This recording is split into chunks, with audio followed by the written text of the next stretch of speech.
Pixel 6 low light image quality test. Using night mode handheld with the main sensor. Let's see how it stacks up. The camera is an A7R3 using a 24mm G Master lens, which is pretty close to the field of view of the Pixel 6 main sensor. The A7R3 files are downsampled to 12.5 megapixels, matching the Pixel 6 to make it a fair fight. If you're looking at this on a phone screen, the differences may be harder to spot. I've had many instances where I think a photo turns out well on my phone, and on the small screen it looks good, but then even on a lower resolution like 1080p monitor, you pull it up and you start to see issues with it. Starting with the darkest lighting that shows the greatest difference, in my opinion.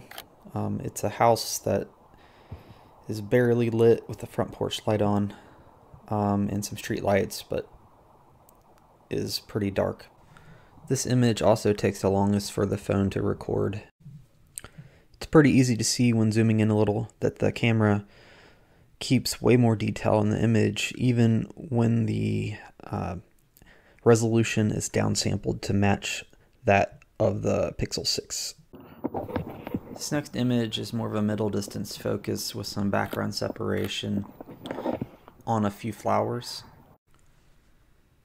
This situation again, the A7R3 takes the win.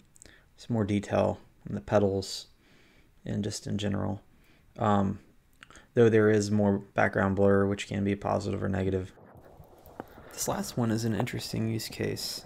The A7 again has more detail in the focal point, but this situation here, you could be wanting more fore and background tulips in focus, and the Pixel allows you to have a wider depth of field so that those other flowers are more visible.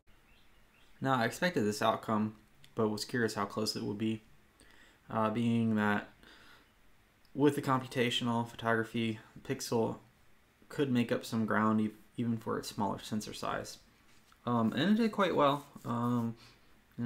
Didn't do as well as the camera did, but definitely some usable photos that you can get out of it at night.